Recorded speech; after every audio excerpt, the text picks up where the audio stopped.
Hello, hello, j'espère que tu vas bien, que tu te portes très bien et que vraiment la famille, les amis, les études, le travail, tout se porte bien dans ta vie. Je te souhaite une très très bonne année, la santé, les enfants, comment ça s'appelle? La famille, les études, le travail, que tout ça, ça va véritablement.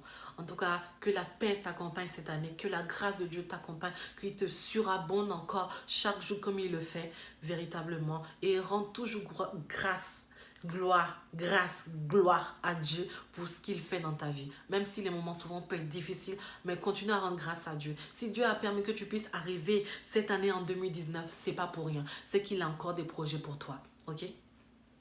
Donc voilà, bon, je suis de retour aujourd'hui avec un thème un peu spécial mais avant de donner le thème, suivez mon introduction et dites-moi ce que vous en pensez. Je vous laisse mon intro.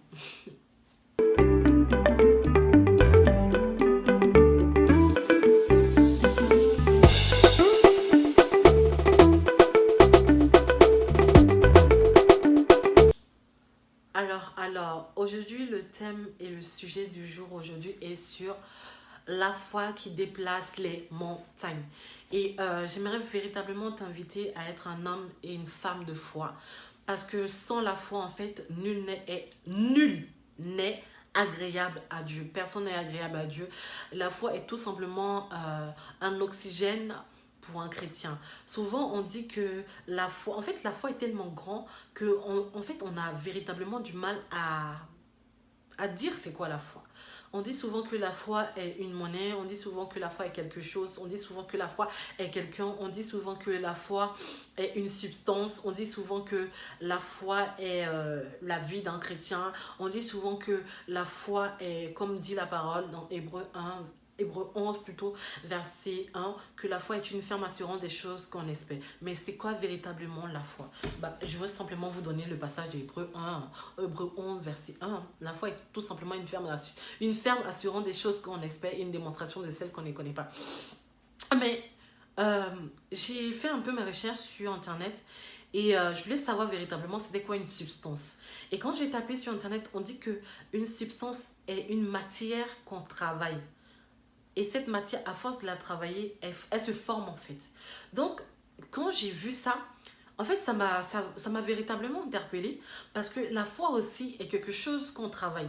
On ne se rend pas compte souvent, mais la foi est quelque chose qu'on travaille. Les faits que même des gens, on met souvent notre foi en action, c'est du travail qu'on est en train de faire avec la foi. Mais comment véritablement travailler la foi? La foi, en fait, elle se travaille dans le secret. La foi se travaille dans l'intimité avec le Seigneur. Je vous donne un exemple. La foi est comme une graine, une toute petite graine de figuier ou je sais pas, un exemple. Une petite graine que tu plantes dans le sol et que plus tu prends soin de cette graine, véritablement soin, le soleil, la pluie, nanana, des trucs comme ça où tu arroses, de plus en plus cette graine elle prend déjà la racine dans le sol, ok? Elle prend déjà bien les racines, elle s'enracine bien dans le sol et elle commence maintenant à grandir, à grandir. Elle fait un tronc, après les feuilles, après maintenant sort les fruits. Vous avez vu? Les fruits. De même aussi, en fait, la foi est comme je disais tout à l'heure, la foi c'est la même chose. La foi d'abord, elle s'enracine. Pourquoi je dis elle s'enracine? Tu dois enraciner ta foi dans le Seigneur. Tu dois enraciner ta foi en Christ. Quand je dis en Christ, c'est-à-dire tu dois t'appuyer sur le Seigneur. Et quand je dis enraciner, c'est de faire du Seigneur ton appui, c'est de faire du Seigneur ton rocher, c'est de faire du Seigneur ton roc, c'est de faire du Seigneur ton bouclier, ton conseiller, ton tout en gros. En gros, sans lui, tu ne peux pas vivre. Et oui, c'est vrai que sans Dieu, moi, je ne peux pas vivre, honnêtement. Donc, tu dois faire de cette... Voilà, tu dois nourrir ta foi de cette manière, ok? Parce que plus tu nourris ta foi dans la parole, dans la méditation, dans l'obéissance, dans la soumission avec le Seigneur, les faits que tu es sensible avec Dieu, les faits que véritablement tu fais les choses selon Dieu, là en fait tu es en train de nourrir ta foi et tu es en train de agrandir, alimenter ta foi et tu es en train de tout simplement agrandir ta foi. Et maintenant chaque épreuve que tu traverseras, j'ai bien dit, chaque épreuve que tu traverseras, en fait tu sauras comment surmonter ces épreuves tout simplement parce que tu as la foi. Tout simplement parce que tu as la foi. Alors, j'aimerais vraiment t'inviter à être un homme, à être une femme de foi et un homme de foi qui s'appuie véritablement au Seigneur. Je vais vous donner un petit témoignage. Vraiment, je traversais un moment un peu pénible, vraiment très pénible. Je sentais que, en fait, je me sentais vraiment fatiguée, mais je ne savais pas d'où venait cette chose en fait. Je sentais comme si quelque chose voulait, comme si en fait on essayait de me retirer quelque chose. Et je me posais des questions, mais c'est qu'est-ce qui m'arrive? Mais je le sentais que on essayait de retirer quelque chose en moi, mais je n'arrivais pas à comprendre. Et en fait, plus j'ai pris un temps parce que souvent, vous savez, quand vous ne comprenez pas des choses, quand vous ne comprenez pas certaines choses, vaut mieux reculer en fait. Vaut mieux reculer, s'écarter de tout s'il le faut et aller chercher en fait qu'est-ce qui se passe. Aller chercher qu'est-ce qui se passe et demander à Dieu qu'est-ce qui se passe en gros et il va vous donner, il va vous répondre. Voilà, parce que c'est pas un Dieu qui est mort, mais un Dieu vivant. Donc j'ai pris du temps, j'ai commencé à prier, demander à Dieu qu'est-ce qui se passait, tout ça, tout et tout. Et c'est là que je réalise que, en fait, le diable essayait de retirer ma foi. Vous savez, un enfant de Dieu qui n'a pas de foi, il est mort. Parce que, en fait, la foi est un bouclier.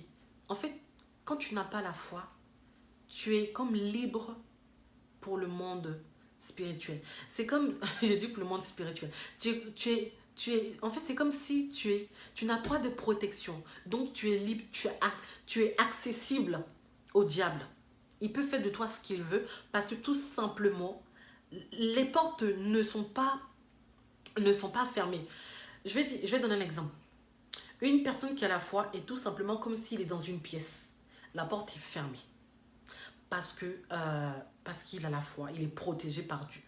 Mais quand il n'a pas la foi, c'est comme s'il n'a plus de protection. C'est comme si la maison, il n'y a plus de toit. Il n'y a plus de toit, la porte n'est plus là, etc. Tu n'as plus de protection. Et donc, c'est ce que je ressentais véritablement. Je ne sais pas si vous me comprenez, hein, mais c'est véritablement ce que je ressentais dans le mois de décembre. Et c'est comme si on voulait me retirer quelque chose, en fait. On voulait m'arracher quelque chose qui me tenait véritablement à cœur. Donc, j'ai commencé à prier. Et c'est là que vraiment, le Saint-Esprit m'a fait comprendre que il faut que je me lève encore 2 fois plus spirituellement. Il faut véritablement que je me lève en fait. Et je sais qu'il y a beaucoup de personnes qui sont dans ce même cas, comme ce que moi j'ai traversé. Parce que comme je dis dans mon témoignage, ce que j'ai véritablement compris, c'est que le diable cherchait à retirer ma foi. Et quand je suis que, en fait, s'il retire ma foi, c'est comme s'il retire ma vie. C'est comme si, oui, il retire ma vie. Je vais bien préciser. Il retire ma vie. Parce que sans la foi, mais moi je suis morte. Sans la foi, en fait, tout enfant de Dieu est mort. Est mort. Et vous savez ce que le diable attend de nous? En fait, c'est que le diable veut faire, en fait, ce qu'il attend, ou je ne sais pas comment je pourrais dire, mais en fait, la première chose que le diable veut faire, c'est pas de nous retirer les biens que nous avons. C'est pas les biens matériels que le diable, c'est la foi que nous avons en Christ qui l'empêche de pouvoir nous attendre. Parce que la foi nous protège. Comme on dit souvent que oui, la foi est une monnaie. C'est pas simplement une monnaie, la foi. La foi est aussi l'oxygène d'un chrétien. La foi est aussi la protection d'un chrétien. Donc, comme je disais dans mon témoignage, quand j'ai pris conscience de ça, j'ai commencé à prier véritablement. Alors, franchement, c'est ça qui me tenait à cœur. C'est ça qui vraiment me tenait à cœur. Et je sais qu'il y a beaucoup d'entre nous qui ont traversé tellement des moments difficiles, et qui continuent encore à traverser des moments difficiles, mais qui ne savent même pas où ils vont, qui ont lâché la main de Dieu, qui ont abandonné parce que, soi-disant que Dieu ne les répond plus, soi-disant que, qu'est-ce qui se passe? Ils commencent à douter de Dieu. J'aimerais te dire en fait, reprends ton alliance avec Dieu. Relève-toi en fait. Relève-toi parce qu'il y a un voleur qui est venu te dérober. Comme la Bible dit, je crois, dans Jean, que le voleur ne vient que pour dérober, détruire et égorger. En fait, le moment où, quand il vient te retirer cette foi, il vient te retirer ta vie. Et quand il te retire cela, il fait de toi ce qu'il veut, parce qu'il en veut la chose la plus importante. C'est pour ça que la Bible nous demande que nous devons être fermes dans la foi. C'est pour ça dans Hébreu 11 plutôt, verset 1. Parce que la foi est une ferme assurance. Quand tu es affermi dans la foi, qu'il pleut, qu'il neige, rien ne peut s'opposer à toi. Rien ne peut. Donc, affermis ta foi dans la parole. Tu dois nourrir chaque jour ta foi par la parole, parce que tu cherches le Seigneur. Pas pour te donner, pas pour qu'il te donne les choses matérielles, mais premièrement, parce que tu as tout simplement besoin de ton Père, parce que tu as tout simplement besoin de papa. J'aimerais simplement t'inviter, toi qui as baissé les bras, toi qui n'arrives plus à faire quoi que ce soit, toi qui as laissé les portes ouvertes. Alors aujourd'hui, prends un temps, prie et demande pardon au Seigneur. Demande au Seigneur qu'il vienne véritablement prendre le contrôle de ta vie. Demande au Seigneur qu'il t'aide à tenir ferme, comme dit sa parole, que la foi est une ferme assurance. Mais tu dis, Seigneur, moi j'arrive pas véritablement à tenir ferme. Comment je dois faire pour tenir ferme? Il va te montrer la solution parce qu'il sait que nous sommes ses enfants. Demande simplement à Dieu qui t'aide véritablement à tenir ferme. Mais ne lâche pas le chemin. Ne lâche pas la main de Dieu. Parce que si tu lâches la main de Dieu, mon frère, ma soeur, honnêtement, je ne peux pas te mentir, mais tu es morte. Tu es mort. Alors, si c'est difficile, tiens, demande à Dieu son aide. Et demande encore à Dieu. Tu vas vers des frères et sœurs pour t'aider. Tu demandes, tu ne veux même pas raconter ton sujet à des frères et sœurs, demande-les simplement qu'ils te soutiennent dans la prière. Qui te soutiennent simplement dans la prière et tu verras les choses. Alors toi qui as un projet, toi qui as un projet ou tu as des projets ou même tu es en train de faire tes projets, toi qui traverses des moments difficiles, tu es dans des épreuves, laisse tomber, que ce soit dans ton mariage, que ce soit dans ton entreprise, que ce soit dans ton travail, que ce soit dans tes études.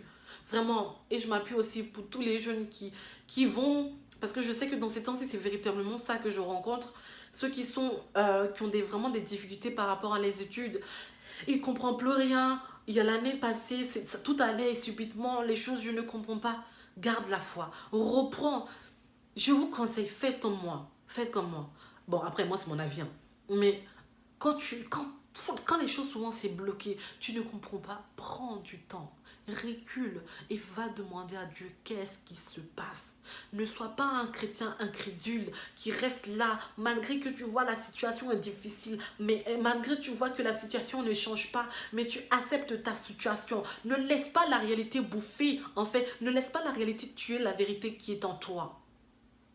Ne laisse pas ça. C'est parce que tes études ne vont pas, que tu crois que toi tu es nul. Non, enlève cette chose de ta tête en fait. Enlève cette mentalité. De même, c'est vrai que je parle pour les études, de même pour ton mariage, mais de même pour tes finances, de même par rapport à tes projets, de même par rapport comment ça s'appelle, à ta vie spirituelle, à ta propre vie. Peu importe tes circonstances, peu importe tu connais tes problèmes. De même, ne laisse pas la réalité envahir, ou même ne laisse pas la réalité tuer la vérité qui est en toi. Parce que la foi est une vérité. La foi t'éclaire le véritable chemin. La foi t'éclaire comment tu dois procéder. La foi te donne les processus sur les choses que tu dois faire. Donc ne baisse pas les bras. Relève-toi, garde la foi, appuie-toi sur Dieu, fais de Dieu ton rocher, fais de Dieu ton appui, comme David a fait de Dieu son bouclier, a fait de Dieu son rocher, a fait de Dieu son roi, comme David dit, quand je marche dans la vallée de l'ombre de la mort, je ne crains rien car je sais que tu es avec moi. C'était véritablement un homme de foi, David, pour qu'il puisse dire ça. Le fait qu'il dit qu'il marche dans la vallée de l'ombre de la mort et que rien ne pouvait... Comment toi tu peux marcher dans la vallée de la mort et tu sais que rien ne pourrait t'arriver? Parce que quoi? Tu as l'assurance que ton papa est là. Parce que tu as l'assurance que ton protecteur est là. Donc qu'il pleut, qu'il neige, écoute. Ils vont rien te faire. Tes problèmes ne seront pas au-dessus. Tes problèmes ne vont pas envahir ta joie. Tes problèmes ne vont pas voler ta joie.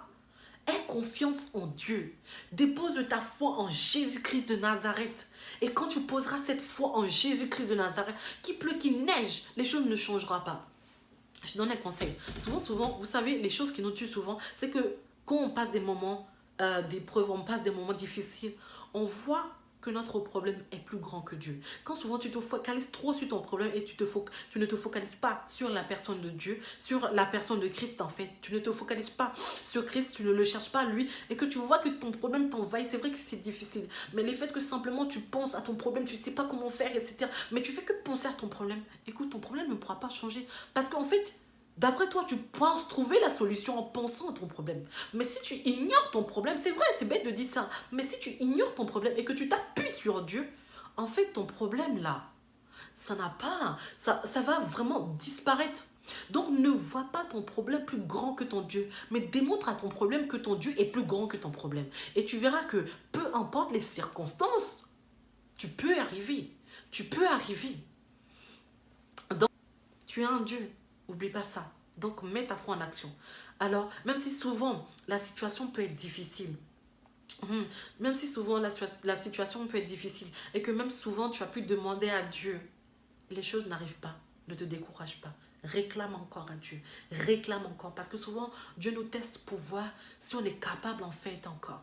Donc, réclame jusqu'à ce que Dieu te donne. Si, comme dit la Bible, si déjà nous, les hommes, on arrive à donner des choses,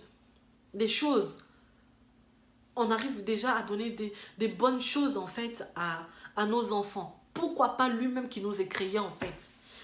Pourquoi pas nous? Donc, ne dites pas que Dieu ne t'aime pas. Non, Dieu t'aime. Simplement, quand tu vois que la chose que tu as demandé ou ta situation est là et que tu vois que ça ne change pas, ne baisse pas les bras. En fait, réclame jusqu'à ce que ton cri touche le cœur de Dieu. Jusqu'à ce que ton cri touche le cœur de Dieu. Et quand ça touchera le cœur de Dieu, je te dis, peu importe, les choses changeront. Alors, j'espère que j'ai fini. Hein. J'ai fini. En tout cas, j'espère que ce message de la foi t'a aidé, t'a boosté, t'a réveillé et t'a ouvert l'esprit à ne pas surtout lâcher, mais à tenir ferme toujours malgré les difficultés, malgré les épreuves, à faire véritablement confiance à Dieu. Alors, toi qui tu connais, tu marches déjà par la foi, gloire au Seigneur. Alors, je t'invite simplement à renouveler ta foi et à véritablement faire confiance à Dieu. Donc, j'ai fini. N'hésite pas surtout à le partager à tes frères et sœurs, à l'écouter encore. Si tu as besoin d'aide, de conseils, n'hésite pas à me contacter sur mes réseaux sociaux que j'ai déjà mis en bas. Insta, Snapchat, Facebook et mon adresse email Femme de Feu. Donc voilà. Sois béni abondamment. Gros bisous et on se dit à la semaine prochaine. Bye bye.